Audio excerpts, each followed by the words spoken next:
오늘도 수요 예배 드리시기 위해서 이 자리에 나오신 우리 귀한 성도님들께 하나님이 주시는 은혜와 평강의 복이 충만하게 차고 넘치기를 주님의 이름으로 축복합니다.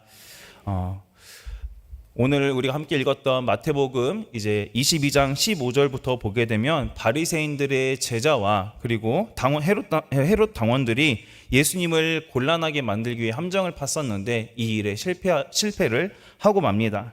그러자 뒤를 이어서 사두개인들이 나서게 됐고, 사두개인들이 부활과 또 내세에 관한 논쟁에서 예수님과 논쟁을 했으나 실패를 또 역시 합니다. 그러자 이번에는 바리새인들이 직접 나서게 됩니다. 이들이 모인 것은 좋은 의도로 모인 것이 아니었습니다. 이들이 모인 것은 다른 이유가 아니고 바로 예수님을 대적하기 위해 예수님을 함정에 빠뜨리기에 모인 것이었죠. 사두개인들과 늘 대립했었던 바리새인들이었지만 내심 사두개인들이 부활에 대해 예수님과 대립하는 것을 통해 예수님의 패배를 바랬던 그들이었습니다. 이들은 수많은 종교 지도자가 예수님 한 사람을 이기지 못한다라는 그 사실에 아마 굉장히 분하기도 하고 우라통도 터졌을 겁니다. 그래서 그들 역시 모였고 예수님과 논쟁하기 위해서 모인 그 바리새인 중 한 율법사가 나서게 됩니다. 오늘 본문에 나온 율법사는 이제 우리가 서기관이라고도 하는데요. 이 사람이 나선 이유는 이렇게 말을 35절을 보면 율법사가 예수님께 한 가지 질문을 한다라고 그렇게 합니다. 질문을 하는 것도 단순하게 궁금해서 자신의 궁금증을 해소하기 위해 질문을 하는 것이 아니었습니다. 예수님을 시험하기 위해서 질문을 했다라고 35절에서 말하고 있죠. 여기에서 시험한다라는 말은 단순한 그냥 테스트 이런 게 아닙니다. 율법사가 예수님을 시험하기 위해서 질문하는 이유는 바로 예수님을 넘어뜨리고 예수님의 답변에 따라 정죄받을 수 있을 만한 그러한 발언을 유도하기 위해서 이러한 질문을 했다라는 겁니다. 이 율법사가 예수님께 뭐라고 질문했나요? 우리 36절 함께 읽어보도록 하겠습니다. 선생님, 율법 중에서 어느 계명이 크니까? 아멘. 이 질문은 율법의 중심이 되는 것이 무엇입니까? 라고 그렇게 지금 묻고 있는 겁니다. 율법사가 이제 예수님께 한 질문을 우리가 겉으로 봤을 때는 이게 굉장히 경건한 질문인 것처럼 보이기도 하고 또 신앙적인 질문인 것처럼 보이기도 합니다. 물론 신앙적으로만 봤을 때 이 질문을 그냥 두고만 봤을 때는 굉장히 중요해 보이는 그런 질문이죠.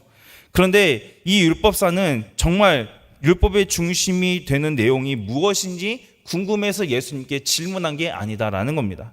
그저 예수님을 넘어뜨리려는 그 목적 하나만 가지고 예수님께 질문을 했다라는 거죠.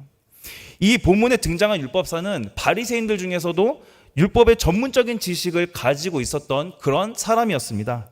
당시에 이 랍비들은 랍비들이 굉장히 많이 있었는데 그 사람들은 이제 자신들이 또 가르치는 사람들도 여럿 있었습니다. 그래서 이 사람들은 자신들이 이 랍비들에 따라서 자신들이 가르치는 이 관점에 따라서 어떠한 계명 중에서는 무겁고 어떤 계명은 가볍고 이렇게 구분을 지었습니다.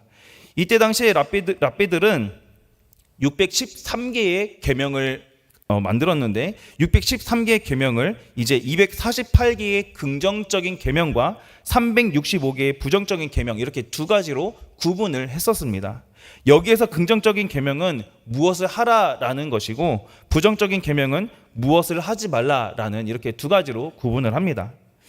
하나님께서 요구하신 것을 준수하는 일이 얼마나 심각한 것인지 강조할 목적으로 작은 계명이라 할지라도 이것을 무조건 잘 지켜야 된다라고 이것을 중요하다라고 하면서 반복해서 강조를 했다고 합니다. 이 랍비들은 순교의 순간에서도 어기지 말아야 하는 그 계명을 정하기도 했다고 하는데요. 예를 들어서 우상 숭배나 또 불륜이나 살인 이렇게 또 목숨이 위태로운 그런 순간이라도 저지르지 말아야 할 행위들을 또 규정을 했다고 합니다. 당시에 이 율법의 선생들마다 자신들이 정해놓은 이 원칙에 따라서 율법의 경중을 정했습니다. 그렇기 때문에 예수님이 이 율법사가 한 질문에 대해서 어떠한 율법을 강조하든지 간에 다른 의견을 가진 쪽에서 이거는 이렇기 때문에 이게 아닙니다라고 다른 의견을 제시하면서 예수를 충분히 공격을 할 수 있었다라는 거예요. 그들이 어떠한 계명이 무겁고 가벼운지 또 혹은 크고 작은지 끊임없이 자기들끼리도 굉장한 논쟁을 많이 벌였었다라는 겁니다. 이 율법사는 이러한 논쟁에 굉장히 익숙한 사람입니다. 왜 그런가요? 아까도 제가 말씀드렸지만 이 율법사는 바리새인들 중에서도 율법을 가르치는 사람이었기 때문에 이 율법에 대해서 굉장히 해박한 지식을 가지고 있었던 사람이었습니다. 그래서 이 율법사는 예수님도 이러한 논쟁에 끌어들이고 싶었고 예수님이 내가 하는 질문에 대해서 어떻게 대답을 할지 시험하려는 것이었죠. 바리새인들은 이렇게 예수님이 율법의 어떠한 그 특정적인 부분을 무시할 것을 또 중요한 것이 아니다라고 이렇게 빠뜨리기를 기대를 했다라는 겁니다. 그렇게 됐을 때 자신들이 원하는 대로 함정에 예수님을 빠뜨릴 수 있을 것이다 이렇게 생각을 했다라는 거죠. 예수님을 시험하려는 의도를 가지고 질문하는, 정말 나쁜 의도를 가지고 질문하는 이 율법사에게 예수님은 신명기 6장 이 5절 말씀을 첫째 되는 계명이라고 하시면서 말씀을 하십니다. 우리 오늘 말씀 37, 38절 말씀 함께 읽겠습니다. 예수께서 이르시되 내 마음을 다하고 목숨을 다하고 뜻을 다하여 주 너의 하나님을 사랑하라 하셨으니. 아멘. 내 마음을 다하고 목숨을 다하고 뜻을 다하여 주 너의 하나님을 사랑하라 라는 이 말은 쉐마로 알려진 신명기 6장 4절에서 9절까지의 이 말씀의 일부입니다. 이 쉐마는 하나님에 대한 진리의 선언과 또 하나님 백성의 기본적인 의무를 정의하는 것으로 하나님을 향한 고백이다라고 할 수 있습니다. 하나님에 대한 진리는 여호와 하나님 한 분뿐이십니다 라는 것을 말하고, 하나님 백성의 가장 기본적인 의무는 그 사람이 가지고 있는 자신의 모든 것을 다 바쳐서 한 분뿐이신 그 하나님을 사랑하는 것을 말합니다. 그래서 유대인들은 매일같이 쉐마를 아침과 저녁에 읽으며 하나님께 신앙을 고백을 했습니다. 랍비들은 이 쉐마의 세 가지 요소를 세 가지로 해석을 했는데요.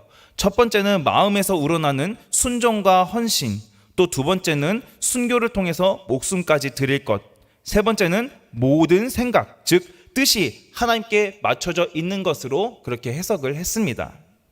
예수님은 이 세 가지를 통해서 하나님을 사랑하라 라고 지금 말씀하고 계시는 겁니다. 우리도 하나님을 정말 내가 사랑하고 있는가, 우리도 이 세 가지를 통해서 한번 생각을 해볼 수가 있습니다. 내 마음을 다하고는 정말 내 마음의 깊은 곳에서부터, 정말 내 마음속 깊은 중심에서부터 하나님을 사랑하는 것을 말합니다. 목숨을 다한다는 것은 정말 내가 순교를 당하는 그 순간, 내 목숨이 정말 위험한 그 순간 속에서도 내가 하나님의 뜻에 순종할 수 있는가, 그런 의미가 있고요. 또 뜻을 다하여는 내가 생각과 계획을 세우고 또 그 과정을 통해서 그 과정들을 포함해서 지적인 능력을 다하는 것과 같은 뜻을 가지고 있습니다. 그러니까 하나님을 사랑한다는 것은 우리가 단순하게 그냥 어떠한 연예인에게 느낄 수 있는 것 같은 그냥 감정을 느끼는 것도 아니고 계명에 대해 묵상만 하는 것도 아닙니다. 뭐냐면 하나님을 알고 또 하나님의 뜻에 우리가 순종해서 살아가는 것입니다. 그러니까 내 마음을 다하고 목숨을 다하고 뜻을 다하여 주 너의 하나님을 사랑하라는 이 명령은 우리가 가지고 있는 것 중에서 어떠한 것은 사용하고 어떠한 것은 사용하지 않은 채 하나님을 사랑하고 섬기라는 것이 아니라 우리가 가진 그 모든 것을 다해서 하나님을 온전히 사랑해야 된다라는 것을 의미합니다. 예수님은 이렇게 전인격적으로 너의 모든 것을 다해서 하나님을 사랑하는 것이 가장 큰 계명이고 바로 첫 번째 되는 계명이니라라고 말씀하십니다. 이 말씀은 유대인이라고 한다면 누구나 매일매일 암송하면서 되새기는 그런 중요한 말씀입니다. 하나님을 나의 모든 것을 다해 사랑함으로써 하나님과의 그 올바른 관계를 맺는 것은 하나님 백성이 당연히 해야 되는 것이고 하나님 백성만의 특징입니다. 하나님과 올바른 관계를 맺으려면 이렇게 예수님 말씀하신 것처럼 자신의 그 모든 것을 다해 하나님을 사랑해야 합니다.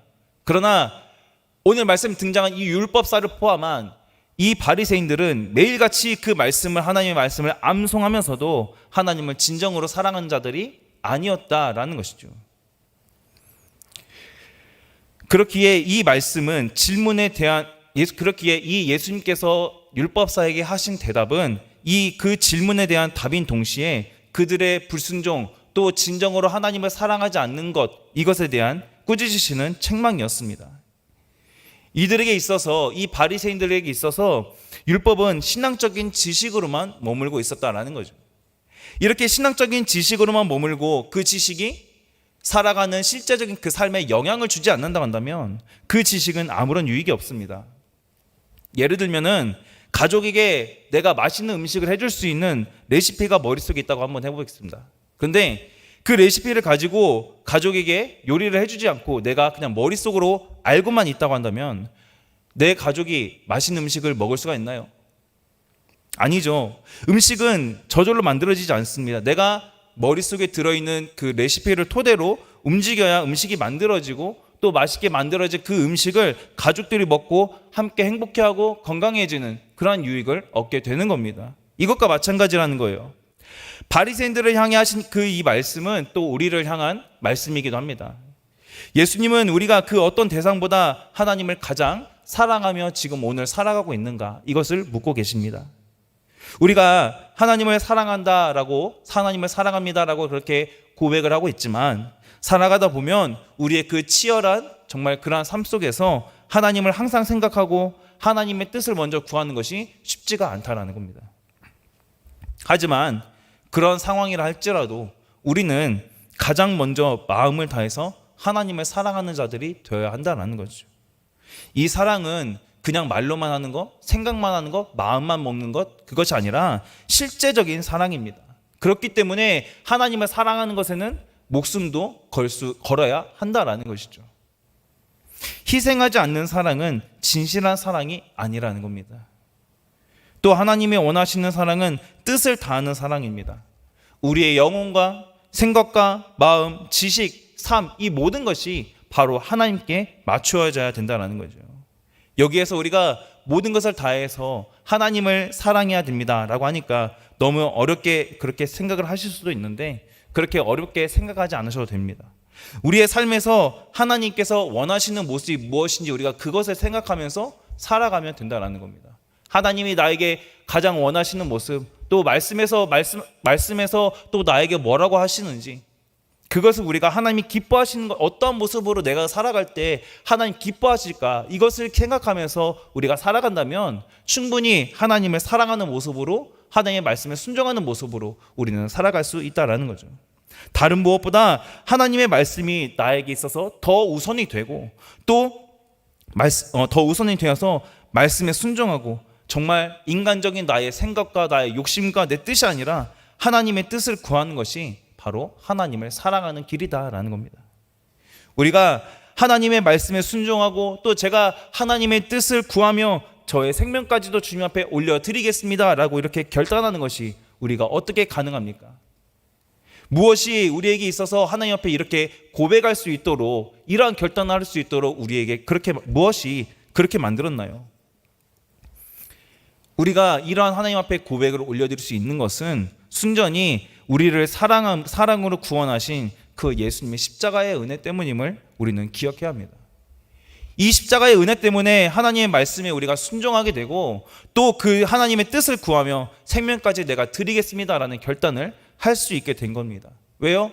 그 십자가를 통해 하나님이 우리를 구원하셨고 영원한 죽음에서 생명으로 옮겨주셨기 때문에 생명을 얻은 우리는 그 무엇도 주님 앞에 아깝지가 않은 겁니다.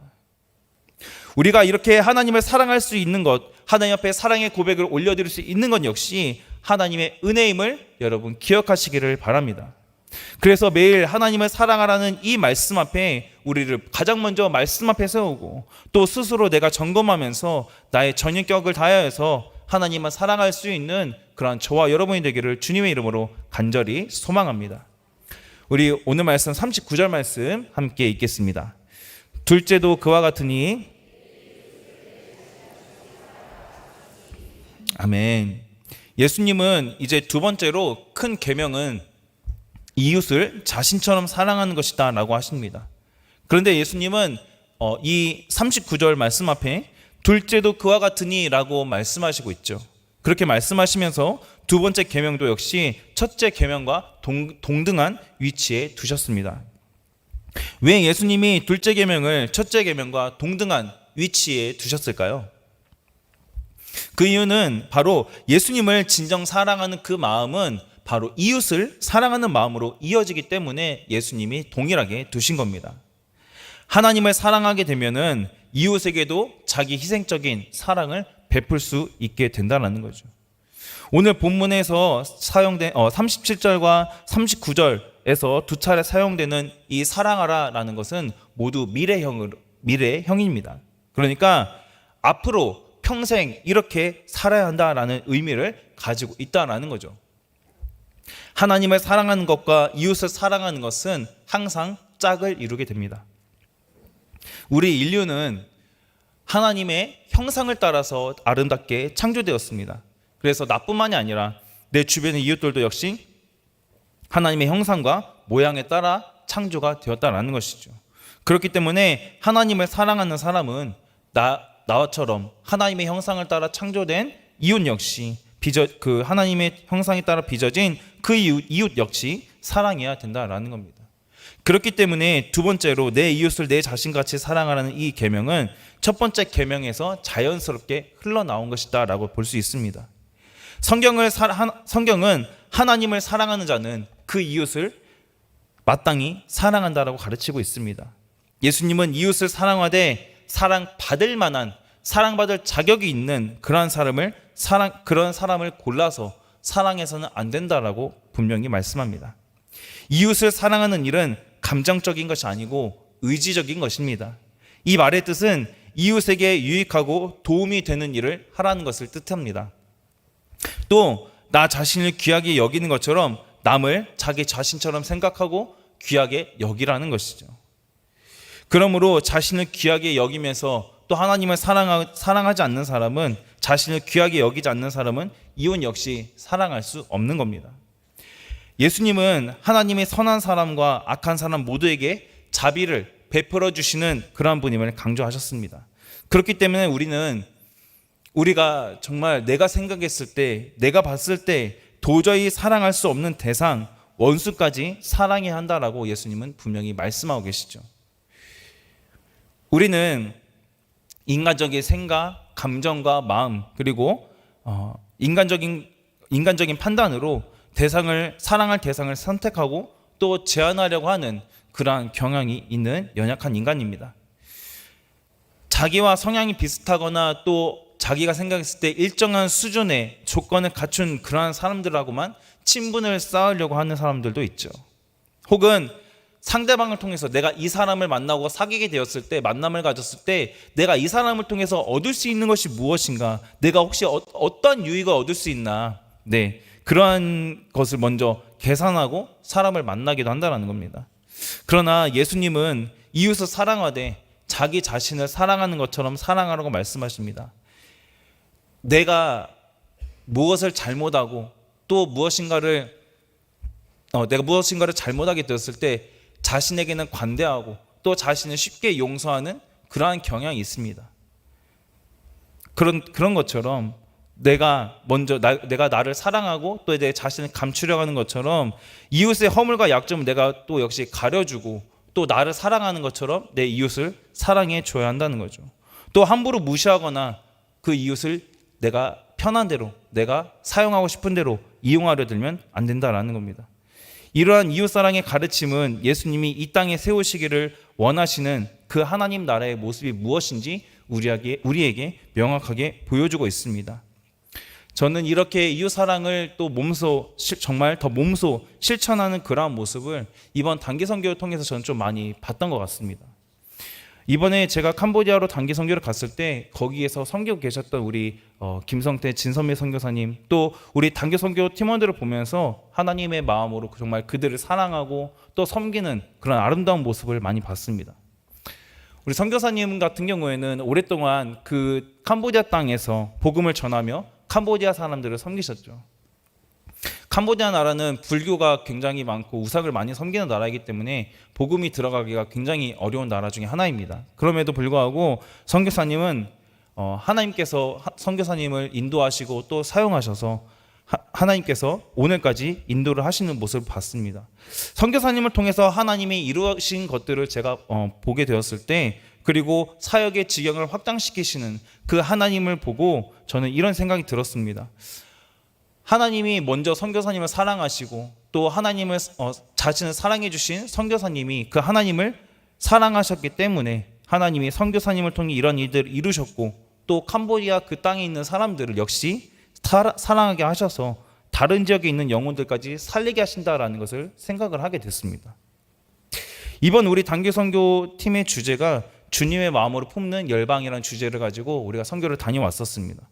우리 단기 선교 팀원들 역시 이번 선교 주제처럼, 그리고 우리가 기도한 대로 하나님이 사랑하시는 캄보디아 그 영혼들을 향해서 뜨거운 열정이 넘쳤었고, 또 원래 알던 사람들 같이 언어가 잘 통하지 않지만 그들과 함께하면서 같이 소통하고 또 그들을 진심으로 사랑하고 섬기는 그런 모습들을 제가 봤습니다.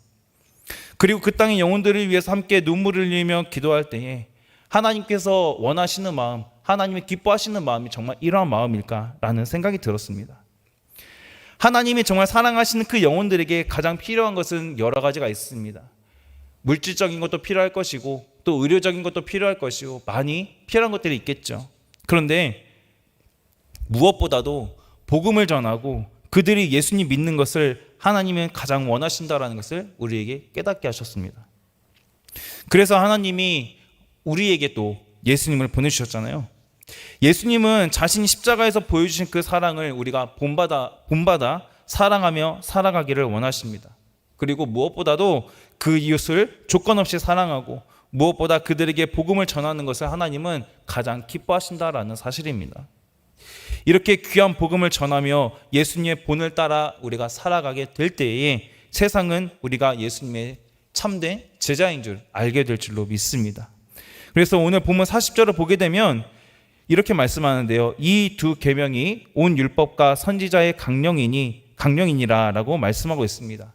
이 강령이니라 라는 말씀은 중요한 점을 확실하게 못 박다라는 뜻을 가지고 있습니다. 그러니까 즉 이 모든 율법과 또 선지자의 예언은 이 두 계명에 달려 있다라는 것을 강조하는 겁니다.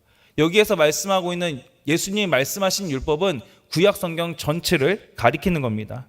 구약 성경 전체가 가리키고 있는 이 말씀은 결국 하나님 사랑과 이웃 사랑 두 가지로 귀결된다라는 거죠. 하나님과 이웃에 대한 사랑은 율법에서 가장 중요하기 때문에 사랑이 없다고 한다면 어떠한 율법의 준수도 의미가 없습니다. 이 말씀은 성경이 어떤 목적으로 우리에게 주어진 것인지 생각하게 됩니다. 성경은 우리에게 하나님을 사랑하는 방법과 이웃을 사랑하는 이 두 가지의 방법만 가르쳐주고 있습니다. 하나님과 이웃을 사랑하는 것은 제가 방금 말씀드렸던 것처럼 구약 성경의 강령입니다.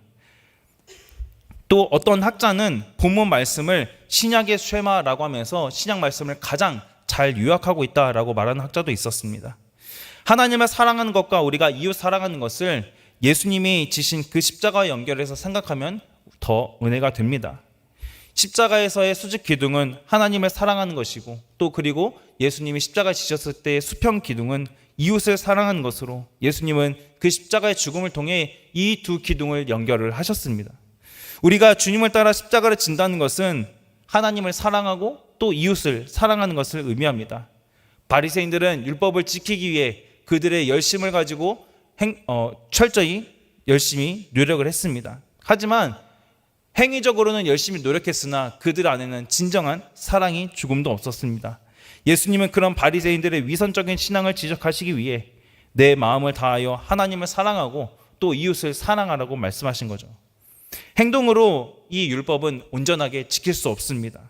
그러나 사랑으로 하나님과 이웃을 대하게 될 때에 이 율법은 이루어지게 됩니다. 왜냐하면 사랑 안에 모든 율법이 들어있기 때문입니다. 이렇게 힘써 사랑하게 될 때에 하나님의 뜻은 비로소 이루어지게 되는 겁니다. 마가복음 12장 32절에서는 예수님의 말씀에 대해 서기관이 옳소이다라고 동의하는 모습도 나타납니다. 그래서 예수님을 시험하려고 했었던 이 율법사와 바리새인들은 예수님의 답변에서 논란거리를 찾지 못해 결국 아무런 반응도 하지 못합니다. 예수님은 이렇게 이웃 사랑 계명에 적용되는 이웃의 범위를 동료 자신들의 민족인 유대인에게서 원수까지 확장하신 것을 또 말씀을 통해 우리에게 보여주십니다. 사도 바울이 고린도전서 13장 1절에서 이렇게 말씀하는데요. 우리 함께 읽어보도록 하겠습니다. 내가 사람의 방언과 천사의 말을 할지라도 사랑이 없으면 소리나는 구리와 울리는 꽹과리가 되고. 아멘. 그리스도인으로서 우리는 교회나 직장과 가정 어디서든지 사랑을 하는 척하는, 그냥 사랑하는 척하는 그런 가식적인 모습이 아니라 하나님의 사랑과 은혜를 입은 자들로서 진심으로 하나님과 이웃을 사랑할 수 있는 그런 우리가 되기를 바랍니다. 사랑 없이 그냥 가식으로 대하게 되면은 처음에는 티가 안 날지 모르겠지만 결국 언젠가는 드러나게 돼 있고 분명히 티가 날 수밖에 없습니다. 그거는 가식적인 사랑을 하게 되면은 언젠가는 받는 사람도 느끼게 된다는 거죠. 우리는 분명히 하나님의 사랑과 은혜를 알고 있는 하나님의 자녀입니다. 아무리 듣기 좋은 말을 하고 또 다른 사람을 위하는 행동을 할지라도 그 안에 사랑이 없으면 결국 그거는 그냥 빈 것이고 결국 아무것도 아닙니다. 하나님의 자녀인 우리에게 있어서 본 바탕은 가장 중요한 사랑이 되어야 합니다. 물론 사랑하는 건 역시 하나님이 우리에게 이 사랑을 부어주셔야만이, 사랑하는 마음을 주셔야만이 가능한 일입니다. 왜냐? 내 힘만으로는 다른 사람을 또 하나님을 사랑할 수 없기 때문입니다.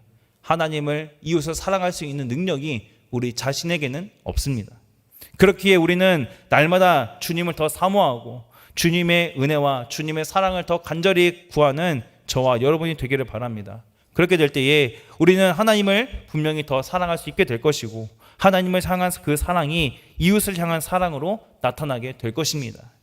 우리가 하나님을 향한 그 마음과 이웃 그리고 세상을 향한 말과 행함이 사랑을 통해 하는 것들이 될 수 있기를 주님의 이름으로 간절히 소망합니다. 그래서 우리의 삶을 통해 주님을 나타내고 오직 주님께만 우리의 모습을 통해 영광 올려드릴 수 있는 그런 귀한 삶이 되기를 주님의 이름으로 간절히 소원합니다. 말씀 맺겠습니다.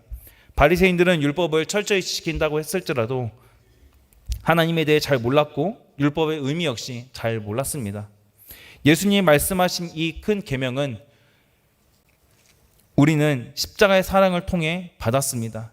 그래서 예수님이 말씀하신 것처럼, 예수님이 또 우리를 사랑하신 것처럼 우리의 모든 것을 다해서 정말 진심으로 이렇게 마음 깊은 곳에서부터 하나님을 사랑하고 하나님의 마음으로 이웃을 진심으로 사랑하고 대할 수 있는 그러한 우리가 되기를 주님의 이름으로 간절히 소망합니다.